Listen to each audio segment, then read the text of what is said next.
Great to see everyone here today. We are going to listen to Erica Rose from the University of Nebraska at Omaha talk about reluctant readers and what we as librarians can do to impact their lives.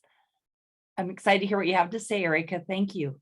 Thanks, Tammy. It's really nice to be here with all of you. I know we're a small but mighty group here today, and maybe some folks will watch the recording after the fact, which is wonderful as well. I'm going to go ahead and share my screen so that there's some sort of an order to my thoughts, hopefully anyway. As Tammy said, I am at UNO. I am the program coordinator for the library science program there. And if you have a friend or interested yourself ever in knowing a little bit more about our undergraduate library science degree, please don't hesitate to reach out. We are fully online, and I was just telling Tammy how fun it is to get to work with librarians from really all over the country as they start their journeys or continue their journeys in the field. But today we're here to talk about reluctant readers, which is something that I became really passionate about when I was working in a bigger library district, and I had a grant and I was able to find some creative ways to use that money to support literacy. And so one of the things that I did was create a book club in partnership with some after-school programs.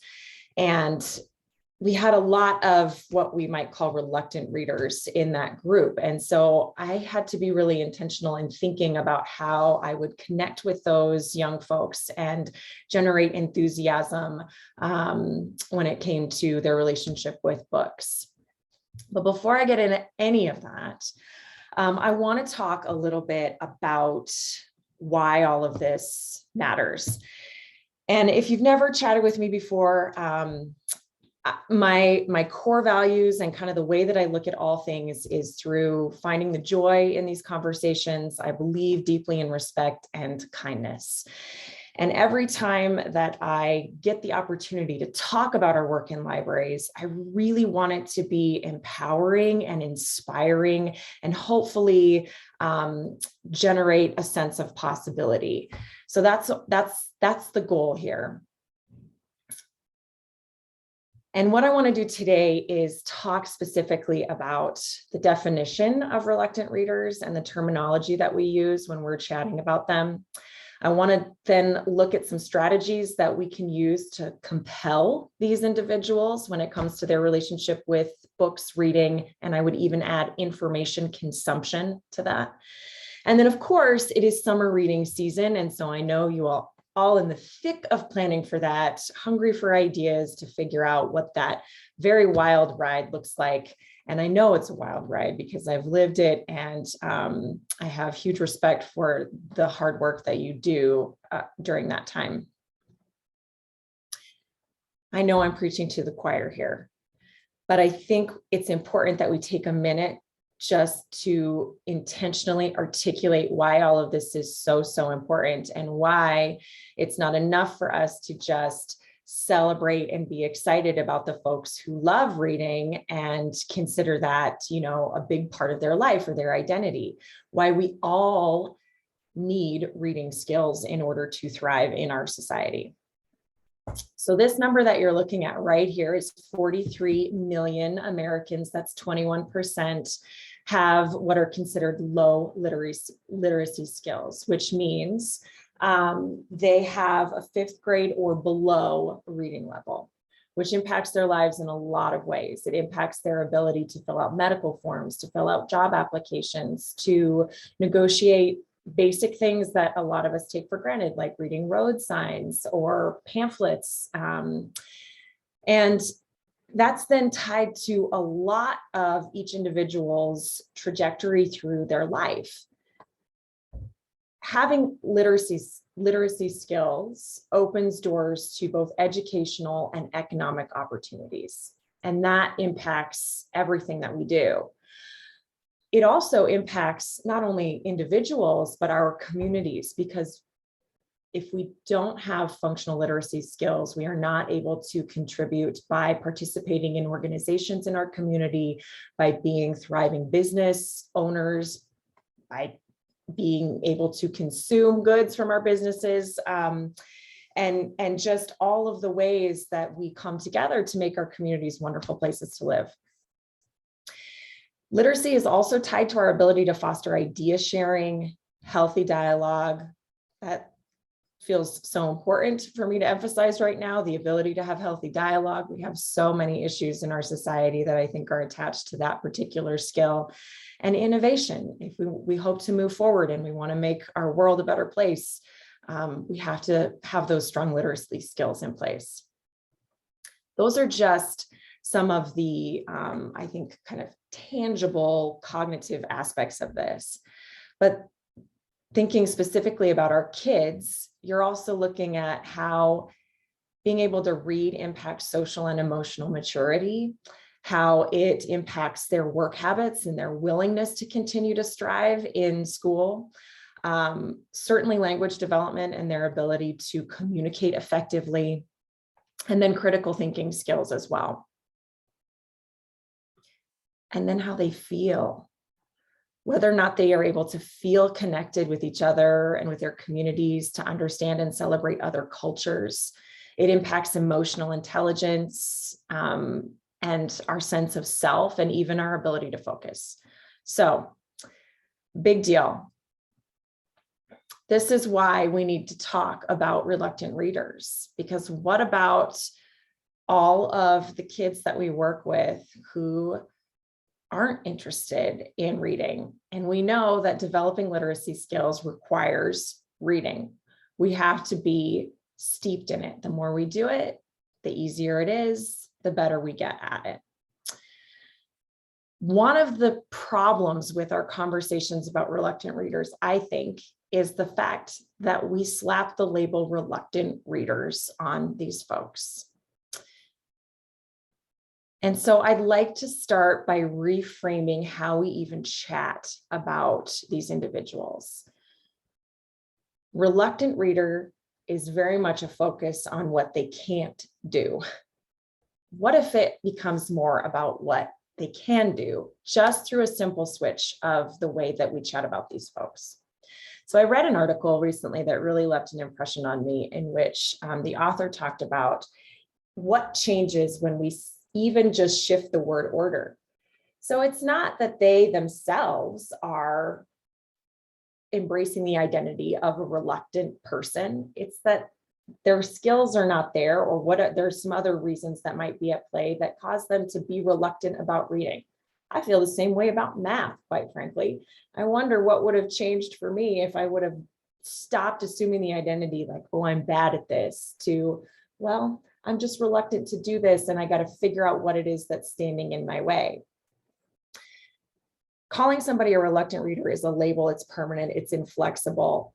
Whereas when we talk about and use it as more of a verb, there's room for change and growth and improvement.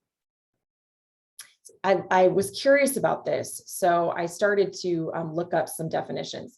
Another term that we often see attached to these folks is a struggling reader.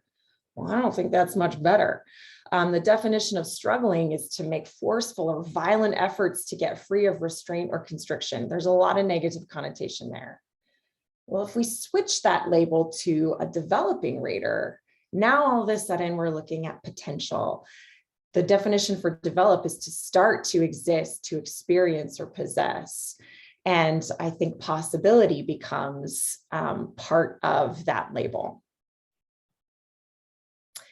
Another word that I hear switched out for reluctant readers are striving readers. And again, I think this is really empowering. Striving is to make great efforts to achieve or obtain something. Striving is something that we celebrate, we acknowledge, and we validate.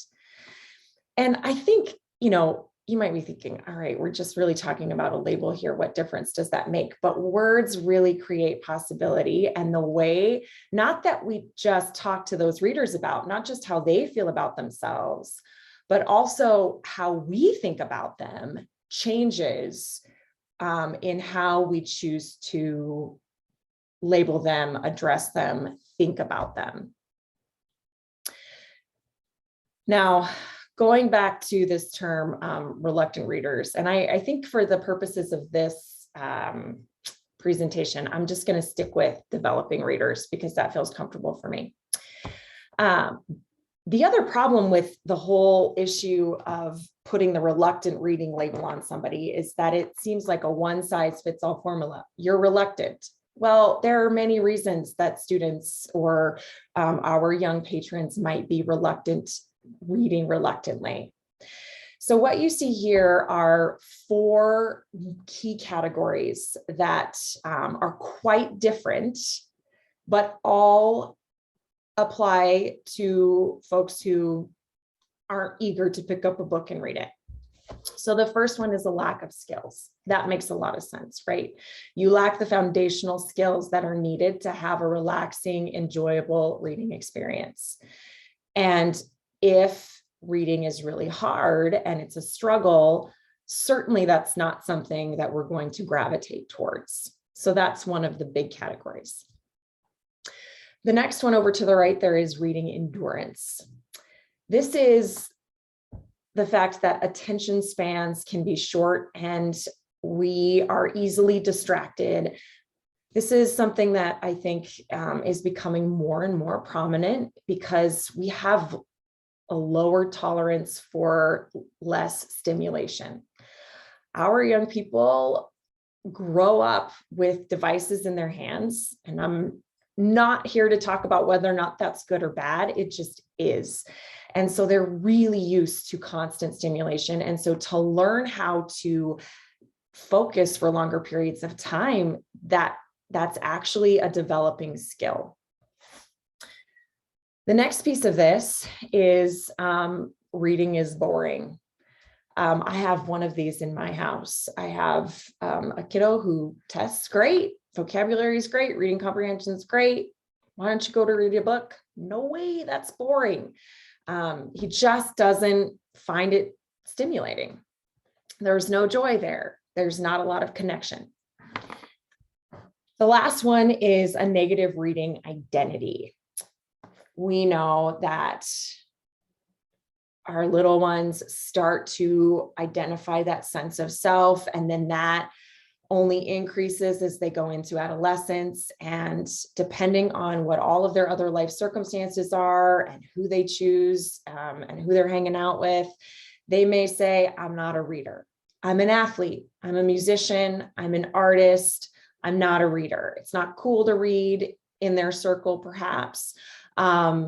Maybe they assumed that identity early on because pre-reading foundational literacy skills didn't happen.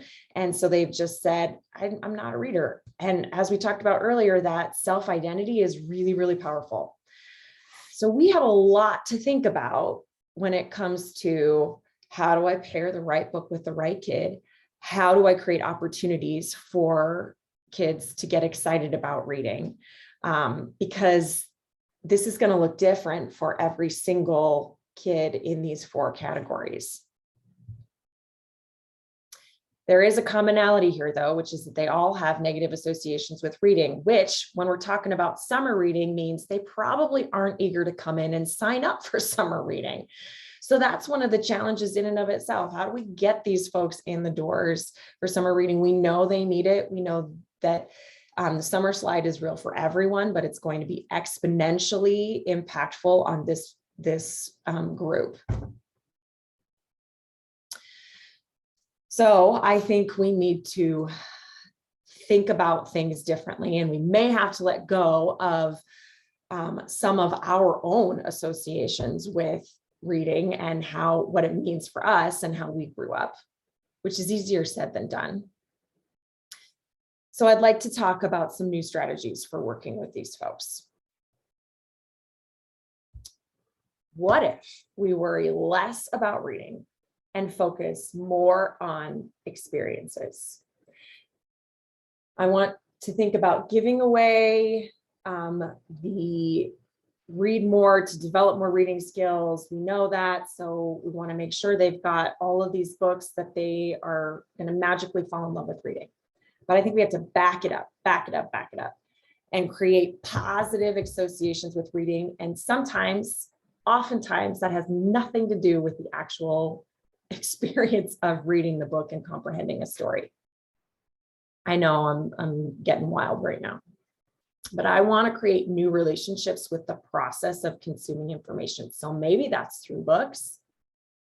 Maybe it's through some other stuff, which we'll talk about more here shortly. So back to this categorization of our developing readers. So if we're working with folks who lack those foundational skills, we have to be really cognizant about matching their skill level, their developmental level, where they are cognitively, emotionally, with the right book and along with their interests. That is a very sophisticated process. I believe that that is where you all exercise your librarian superpowers. That's why we're here and we're good at what we do. That also means that we have to have a lot of creative choices in our collection so that we can do that. And I'll talk more about what some of those formats might look like. And I should have said this from the beginning. Please feel free to add your 2 cents, your experiences, your ideas in the chat, because I know that you all have the most experience when it comes to these things. And I think there's a lot of power in the collective hive mind here in these groups. So if we think about, well, then how do I work with a reluctant reader who's just, they're all over the place. They're bouncing around, their attention span's super short. They're not willing to sit down and read a book. That's where I think we have to look at scaffolding reading experiences. We have to let go of a traditional reading experience and be willing to embrace some different methods. And I'll offer a formula for that here shortly. And I think incentives really do work with this group. And that doesn't mean that, they necessarily get a gift card every time that they read, but there's a lot of different ways that we can incentivize.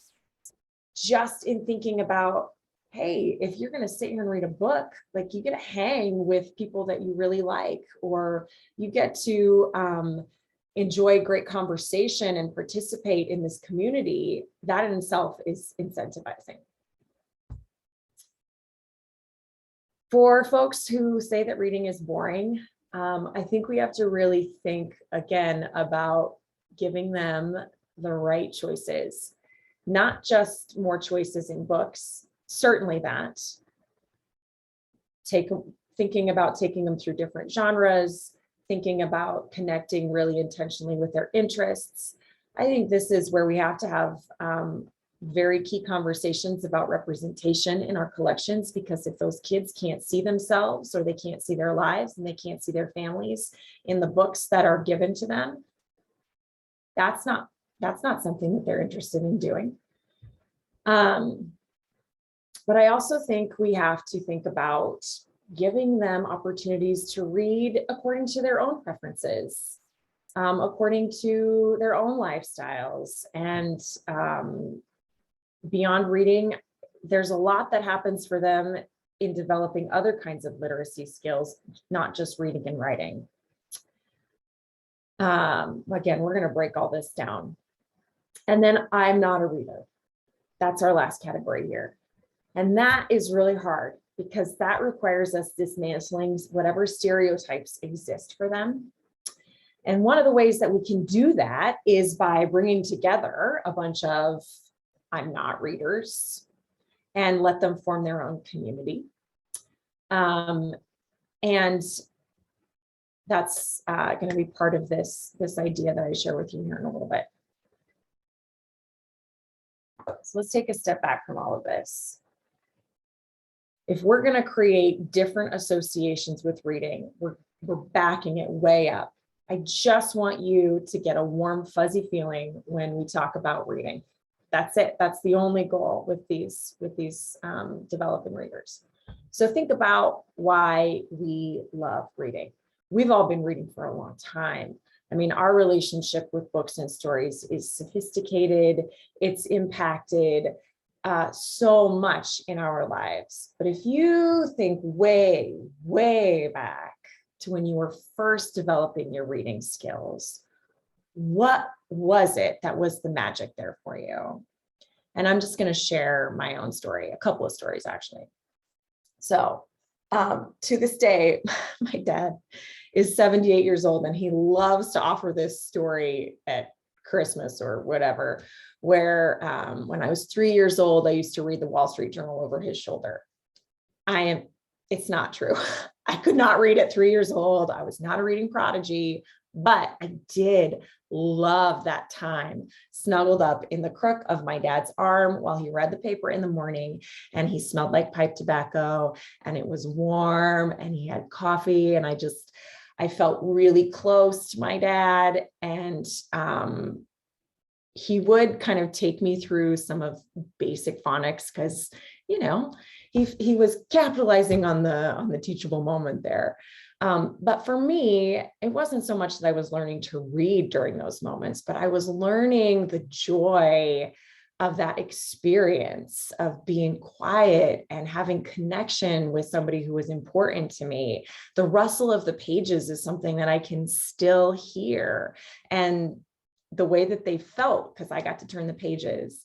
All of those things were really important to me. To be honest with you, I have a terrible memory. My kids will tell you that. But I remember that with crystal clarity, and it was a long time ago.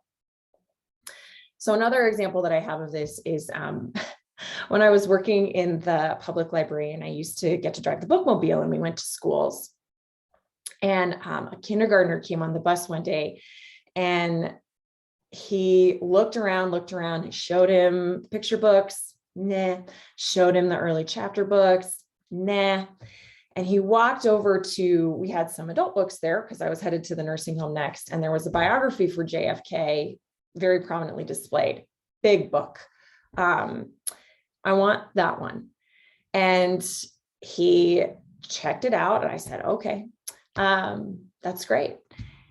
And off he went, and I didn't think too much about it, but he ended up coming back into the actual library later that day with his mom, still holding that biography of JFK. And I thought that was so interesting. And his mom I knew his mom pretty well, and she kind of looked at me and laughed, and she said, yeah, he won't let go of that book. And his dad was deployed, and the picture on that book reminded him of his dad. And so carrying that book around was really important to him. And to be honest with you, I got a little bit of guff from some folks who said, that book is way too sophisticated for him. Why are you letting him check out an adult book? I think it was more important that he was able to carry that around and have whatever positive associations he needed to have with that book. It wasn't about opening the pages and reading the content. There was something else that he needed from that. So how do we do this for others? Positive associations come from positive experiences, and that exists outside the formal process of reading. So what if we focus on that? And when we're thinking about summer reading program design, what if we're really thinking about the experience instead of necessarily all of the reading? That absolutely happens, but a priority on creating those positive experiences. One of the major ways, I'm just realizing how terrible that looks pixelated, but one of the major ways that I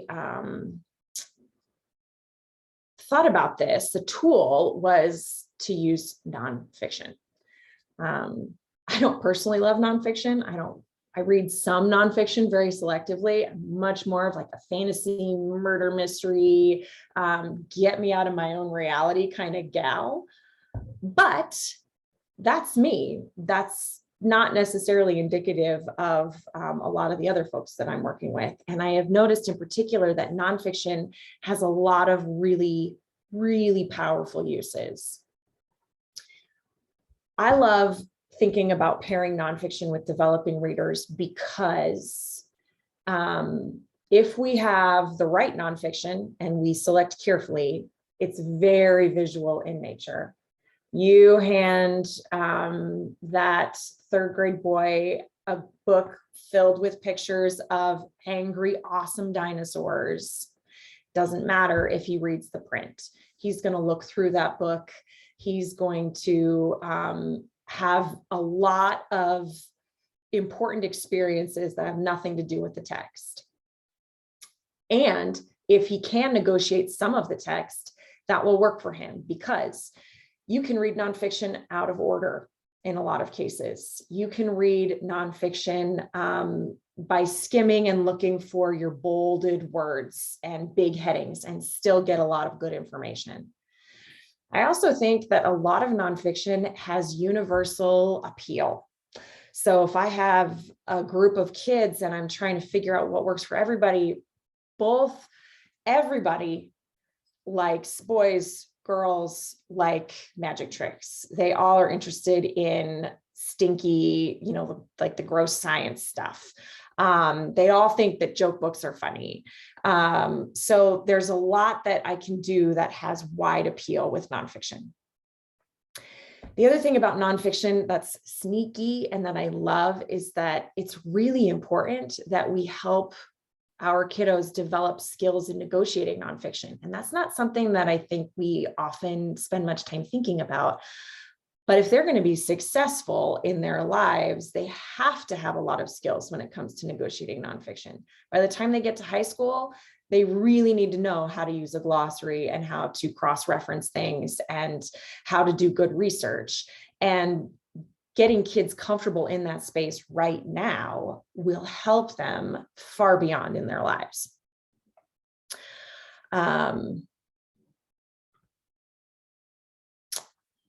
So that means that our selection has to be intentional. The visual appeal is paramount. Images really need to dominate the book, not in every nonfiction book, but when I'm thinking specifically about what I'm going to use with my developing readers. The bigger, the brighter, the better. Options for some kind of tactile experience are really cool as well. Bullet points, they need to be textually organized in a way that's really easy to negotiate. Good for flipping through, for touching, exploring, and those subjects need to be exciting. And they need to be really relevant. What are kids thinking about now? What are they really interested in right now? Do your biography sections include the latest and greatest YouTubers? Do they include the latest and greatest pop stars, athletes, all of those things that they're talking about and thinking about and aspiring to be their role models? So when I was thinking about this intentionally, one of the things that I did was create these middle school nonfiction book clubs. I mentioned those at the beginning. And we were really throwing out the model. And I'll be honest, I made some of my stakeholders nervous in doing this because we were non-traditional in every sense. We weren't choosing a title and reading it through to the end. We weren't even in the library. We were really loud. And there were a lot of messy supplies involved, all of those things. But what we did was we got together after school, outside if we could, wherever we could find space.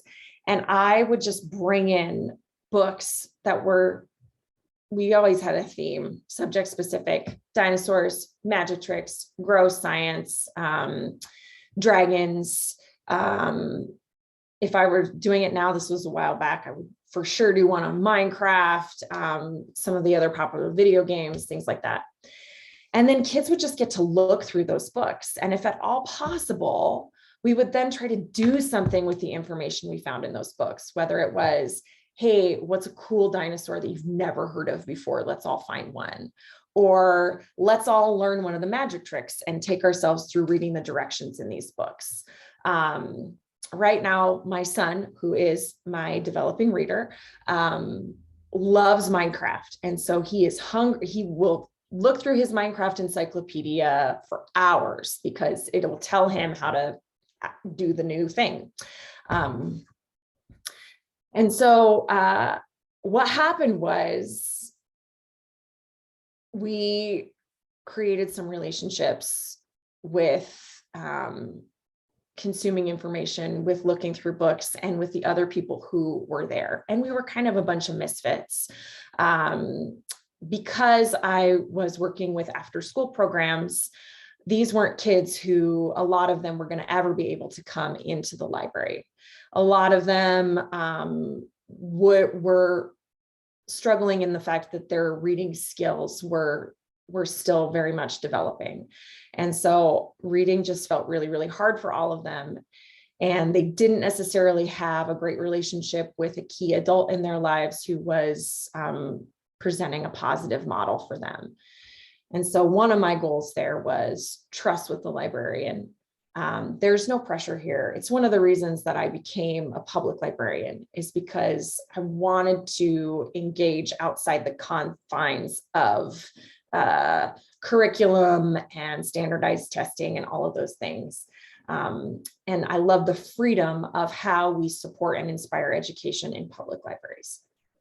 So creating that different relationship with an adult in this space was super important to me, along with the relationships that they were creating with each other. And it was great.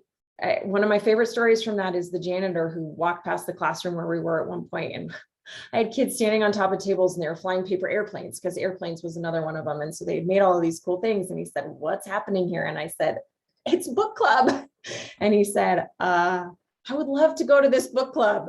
I've never seen anything like this before." There's no requirement to be quiet. We had rules, we had boundaries. We had to be safe and respectful.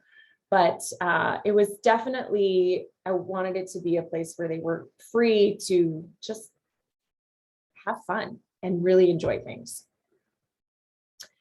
So that's one example of thinking about maybe the experience more than reading the words on the page and kind of our traditional reading model. But there's some other ways that I think that we can do this.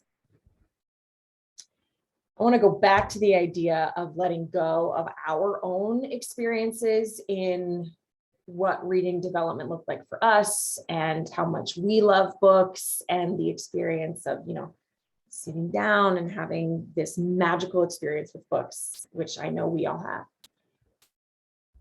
But we are working with kids who average teenagers 7 to 9 hours a day on a screen, not including schoolwork. Average 8 to 12-year-old 4 to 6 hours per day on a screen, still a very healthy amount. A lot of that is on their phones. Some of it is on their iPads. Some of it is on their computers. Some of it is on their gaming systems. And again, the point of this is not whether or not that's good or bad or healthy. I have some opinions about that, but that's for another conversation. It is where they are. That's what they are doing. And we have to be cognizant of that, and we have to think accordingly. So we can't rely on this idea that, well, if I can just give them the right book, then magically they're not going to want to be on their phone anymore. There is an element of that, but this is their life. This is their future. Their information consumption process looks different. And something that I think we have to really think about as adults who are mentoring them is they have to have some skills in negotiating those things that we never had to develop. Books, movies, video games, podcasts, YouTube, these are a part of their life, and they will be a part of their life. And that is a huge aspect of their future. So what if we start to embrace making those things really productive? My son listens to a podcast obsessively that's all about like scary stories. And my daughter loves nothing more than to, watch and then create the latest TikTok dance video. And if we start capitalizing on those things and align ourselves with those things, I think that's a really key way that we generate that relationship of trust and excitement with our young readers. So here's what I want to say. All reading counts. And then I think we can even start thinking about, what about other types of information consumption that counts? Back of the cereal box. Yep, absolutely. Let's figure out, where Count Chocula is hiding on this maze on the back of the cereal box. I don't even know if Count Chocula exists anymore. That was just from my day. Lego instruction manuals. Yep. Recipes. Are you going to cook? That's literacy development. Reading through those recipes and then figuring out how to follow those directions. So important. Minecraft encyclopedias. Yes. Other video game tutorials. Absolutely. Figuring out how to make those cool hair bows or whatever those things are. Graphic novels, they do. I am always amazed at the number of parents that I still encounter who are so distressed that all their child will read is graphic novels. And I'm thinking, it's great that they will read graphic novels. Encourage them to read graphic novels. Celebrate that with them, because there's so many benefits that are coming from them negotiating text in that way. And it's the gateway, right? It's the gateway to other things. We have to have the foundation first. They'll get there when they're ready. When we talk about literacy, a lot of people think reading and writing, but this is back to this idea of, but we have to support literacy development in many ways for these young folks. They have to be digitally literate, which is why, as much as it makes us nervous that they're spending all of that time on the screen, if we use those opportunities to be productive, we should be using it as good training ground and digital literacy development.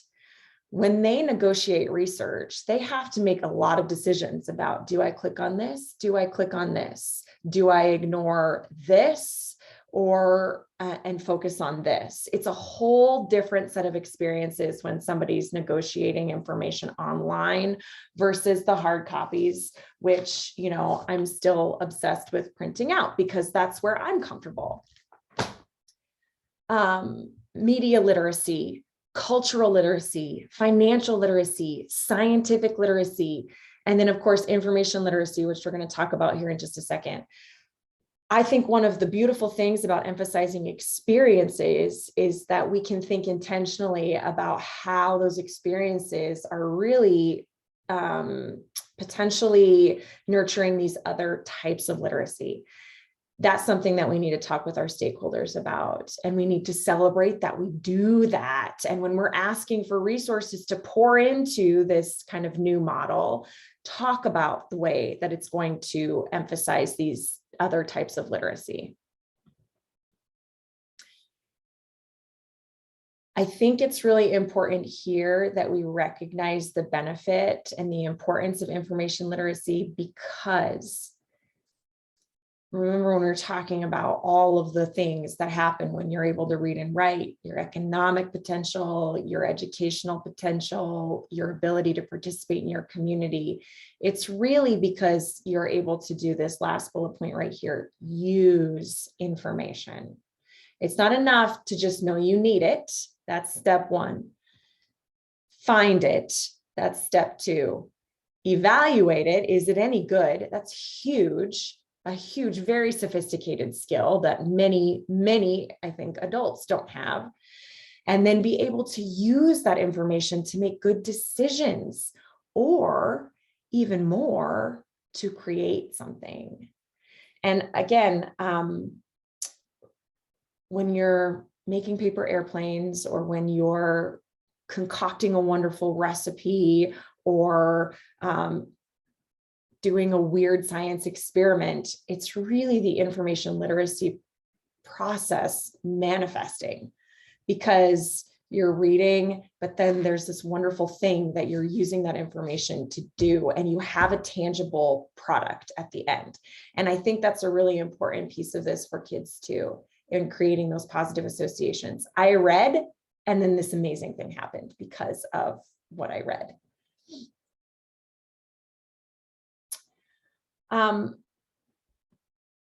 just want to touch a little bit back to that category where, if we want our kids to be excited about books, we have to really think about whether or not they are represented in our books.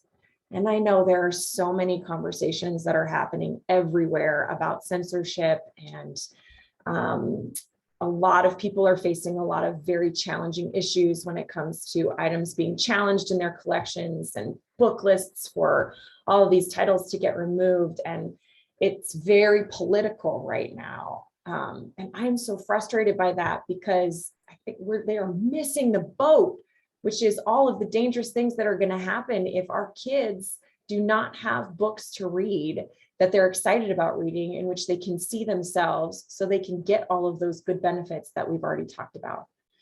So when we think about the importance of ensuring that there's good representation and there's diversity in our collections, that's because that's how we nurture wonderful relationships with books and encourage our folks to read, whether those are nonfiction books or fiction books, and different formats in all genres. So again, that could be a whole conversation all on its own, but I do think we have to just think about the role that this plays with our developing readers.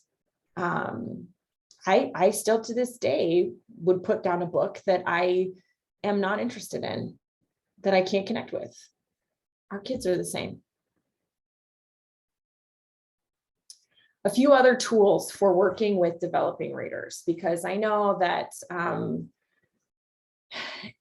emphasizing the experiences is a big piece of this, but then there are also, okay, but yeah, how do I get them excited in the actual process of reading as well? So, and you all, I know, have lived this and probably have lots of experiences with this. And again, I welcome other ideas here, because I'm hungry for them too. Believe me, I use all your feedback every time I teach children's lit, because this is a conversation that has to continue to grow and develop and change. So book series are huge, right? Because we're so excited to then go to the next book to see what happens, but also there's comfort in a book series. We know what to expect. We know what the format is. We know if we found the right book series, it feels comfortable for me. This is about my reading level. I'm already familiar with these characters, so that doesn't take quite as much work for me to, learn and process all of that information. It's comfortable. So luckily, the world has given us some very extensive book series. And I'll just tell you, if I never see another Daisy Meadows fairy book in my life, I will be okay with that. But boy, they were a gift when my daughter was going through it, or when I was working with many of my patrons along the way.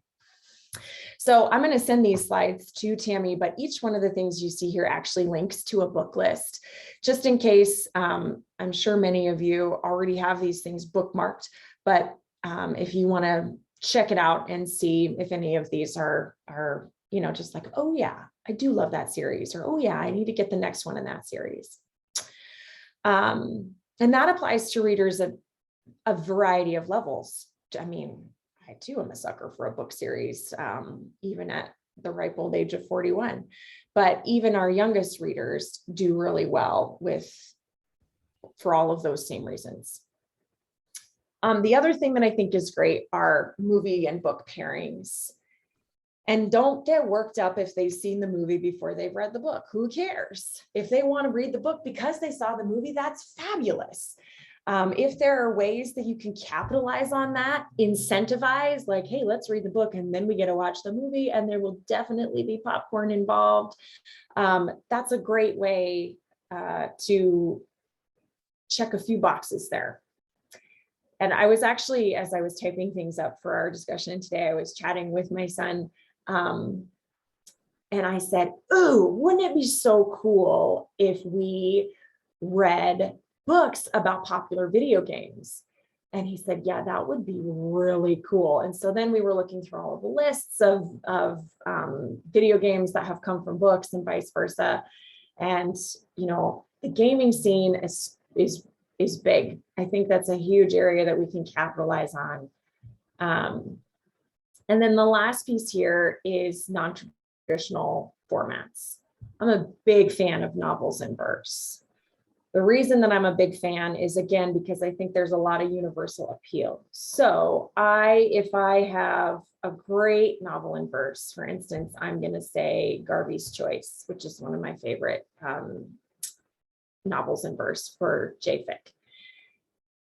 I have really high readers who will experience that book and love it for the artistry that's in it and the character development and everything that's beautiful and wonderful about that format. And I also can have that book paired with a kid who struggles with reading skills.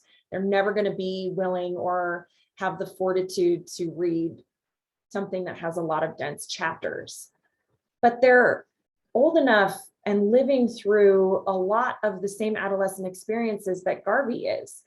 So they don't want a picture book. They don't want one of my easier early chapter books. They need to be able to have a conversation and connect with characters that are at their level. The novel in verse allows everybody to experience that and have a meaningful experience, like interaction with that book, and then they can chat with each other, same level. It's no longer my strong readers and my low readers. Everybody gets to talk about that book because everybody was able to negotiate it and feel good about it. So I have a link there to some of my favorite novels in verse as well. And I think short stories do the same thing, especially, we talked about some of it's reading skills, some of it's just attention. So if we have folks who are really struggling to stay focused, to read a whole big book, stop trying to make them read a whole big book. Let's instead give them something that's much more manageable. Okay, so the last piece of this, oh my gosh, I always think, oh, I hardly have anything to say about this. And then I talk for an hour and then more. But thinking really intentionally about summer reading, because this is a really key time in libraries, and our kids really need us during this time. In fact, I just actually was chatting this morning about an article that talked about how through the pandemic and all of the virtual learning, we place such a strong emphasis on math that reading skills and development was kind of pushed to the wayside. And so we're seeing that kids are further and further behind in reading. And so I think this summer in particular is a really important time for us to keep kids interested and having those literacy development experiences. So part of this is a review, changing our terminology. They're not reluctant readers. They might be reading reluctantly, but that's because they're developing or striving. And if you're, even when you're writing notes, just changing that narrative with yourself, all of a sudden makes it about the possibilities that exist in working with these folks. And that's a big deal. I would encourage you, as you're thinking about all the things you're going to do, and even perhaps all the things that you're going to reward in your summer reading and count towards minutes in your summer reading. Are there opportunities to celebrate different types of literacy development there? Is there programming that celebrates different types of literacy? Are you intentionally talking about the work that you do and is already in place and how it nurtures different types of literacy? Because that's good PR with your stakeholders, which is important. Are you including opportunities to capitalize on their preferred platforms and their preferred way for consuming information? If my son spends 8 hours listening to a podcast, is that going to count for summer reading? I don't know. I'm going to have to check in and see when I go take him in to sign up. But emphasizing that experience and creating positive associations is the real goal here. But when we're talking about reluctant readers, I just said it myself, it's a real switch in the brain. Developing readers, those who read reluctantly, you might not be able to wait around for them to come into your library. They're probably not going to volunteer to come in and sign up for summer reading. So where can you go to take that to them, to change those associations with reading? Is it to some of the other summer programs that are out there? Look for the low-hanging fruit in your community.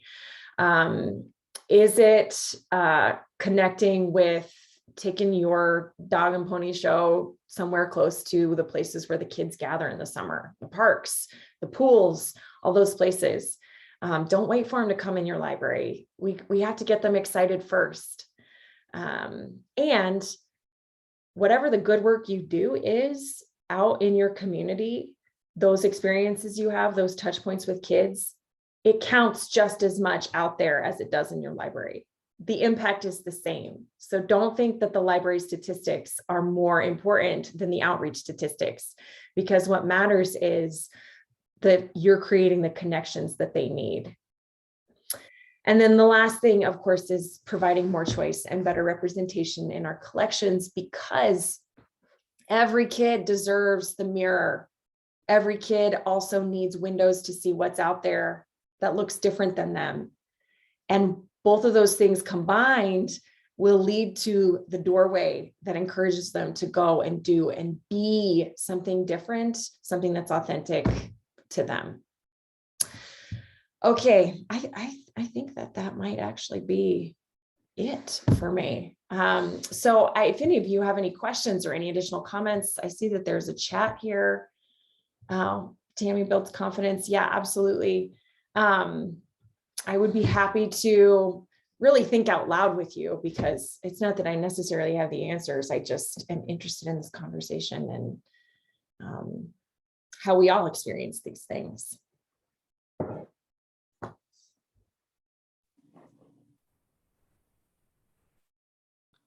Yeah, I hope everybody, if they can turn their mic on, would be great. Otherwise, they can certainly type in the chat.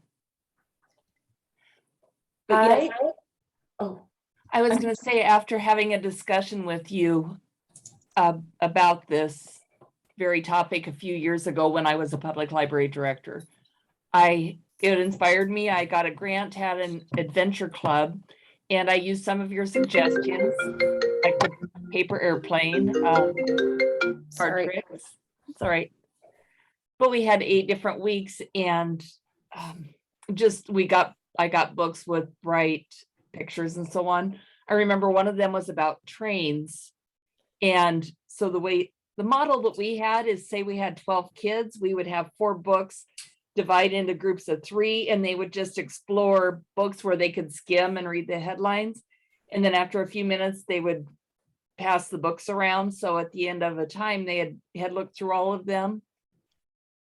And then they would discuss what some of their highlights were. And the one with trains, we actually had the Durham Museum give a virtual field trip about the Transcontinental Railroad. We did one about zombie apocalypse, and I had made a breakout box. Oh, zombies. Yes. Yeah, zombies. Yes. And yes, card tricks. Oh my gosh. And then they all got a deck of cards and got to test it. And then they all got to take the cards home. But anyway, you really inspired me with calling it an adventure club. And yes, I had never thought about reading a book from cover to cover is not necessarily the most important. So yeah, I love that you did that. And the Adventure Club is a brilliant title for that, Tammy. What kind of participation did you get? May I ask? We had about a dozen kids each time. Oh, that's awesome. And it was from like 8 to 12, I think. Yeah, very cool. Yeah. Which is a wide age range, actually. When you think about that, that's pretty exceptional as well, that you can create something that works for an 8-year-old and a 12-year-old. Right. Yeah. And what was cool too, one of the kids who I think really was a reluctant reader, he brought a book home each week. One of the 4, he would pick out his favorite, and he'd check, which maybe his mom made him, but it's still, he brought a book home each time. Yeah, that's amazing. I really do think it's a farming process, and it just sows little tiny seeds that make a difference. Well, I am, like I said, eager to just not stop the conversation because it's over today. So I put my email address in there, and really, if you come across a book that you think is amazing, or a book list that you think is amazing, or a program idea that really worked, would love to know about it. And then, just keep sharing it out, because that's what I think we're all hungry for, is like, okay, what worked for you? Maybe I can try that too. So yeah, I see some really nice comments in chat, and I'm so glad that there's some ideas that might be useful for you all. And snacks. I think it was funny that you highlighted snacks. It builds those connections. Books and food, yes. For sure. Well, and I'm always kind of puzzled because I sometimes encounter people who say, well, no, they're just coming for the snacks. I don't care. That's fine. Come for the snacks. Because maybe they'll just take the snack and go, okay, but they'll probably stick around. And if the goal is to just create a positive association, all I need for them to do is show up and have a positive interaction with somebody. And then I've achieved that goal. So they're just coming for the snacks. Cool. Keep those good snacks coming. Key to teens to programming. Yeah, for sure. Oh, audiobooks. That is a great point. And I didn't mention those specifically, but I agree, Tanya. Another way to make it really accessible, if negotiating a text is hard too, they can still really enjoy a story that's at their level in that way. And I know a lot of friends who will say that their kids don't want to pick up a book, but they will listen to an audiobook. My daughter, it was the way to stay up with the books that her friends were reading, because she wasn't at that level to be able to read them, but she could understand them. Comprehension was there. And so that became a big, important part of just creating that security for her, that she could have those conversations with her friends who were reading them. And then on top of that, it also made her love books.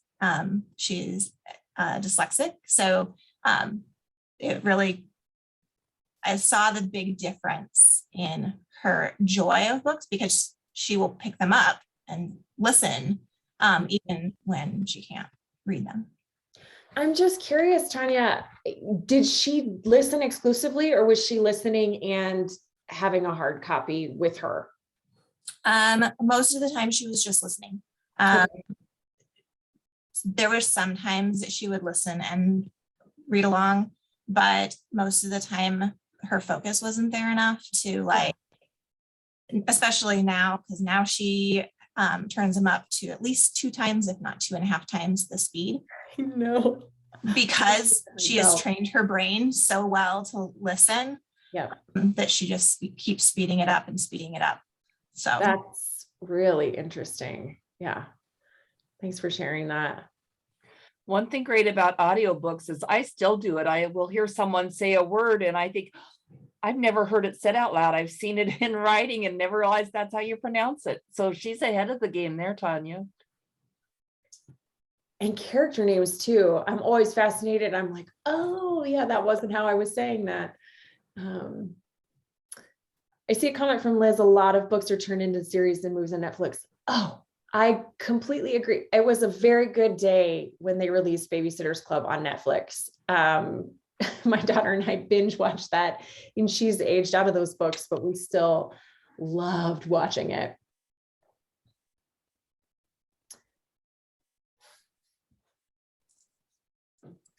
I'm go ahead. just curious on, I know some libraries still do books rather than minutes. Any opinion? For me, you mean as in terms of like the levels for summer reading? So yeah, when they're recording, I mean, I'm a big proponent of minutes, because slow readers, it doesn't matter how slow you read, you can still get minutes. But I know some librarians are still like, read a book. So yeah, if I was having to pick between those two, I for sure am more of a proponent of minutes. But I would also say I would love to see a category for experiences, where it was like, hey, I listened to a podcast, or hey, I made a magic thing, like I made a crane. Ooh, origami, that's another big one. I think that would be, I know that for a lot of the young boy readers that I'm working with, that would be really incentivizing for them. That's where like the summer reading bingo, you can kind of tweak it and make those experiences count. Yeah, great point. Yep.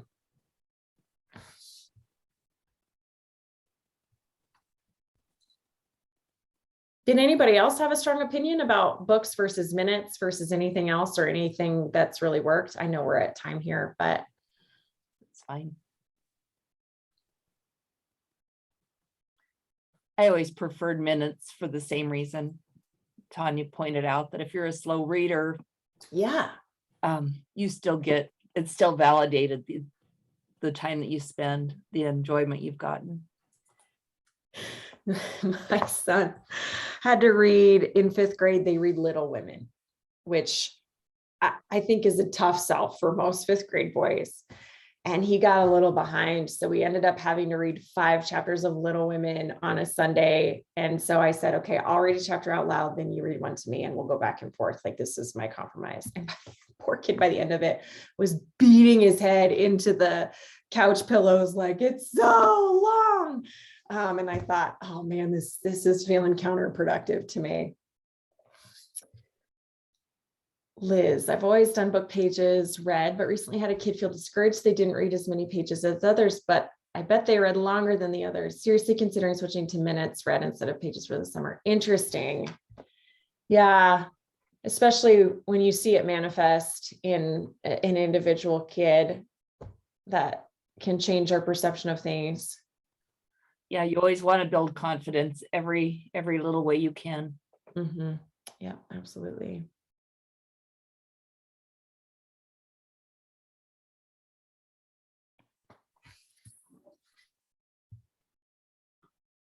Well, this has been wonderful. I love this topic. Thanks, Tammy. I really love the opportunity to come and be with you all. And I appreciate the engagement as well. I wish you all the very best as you tackle summer reading. I'll be thinking of you all. Thanks again for sharing your email. Yes. Yeah, absolutely. And I'll send those slides on. And you can do what you want with them. But if they're useful for folks, I'm always happy to share. Great. All right. Thank you so much. This has been wonderful. Bye, everybody.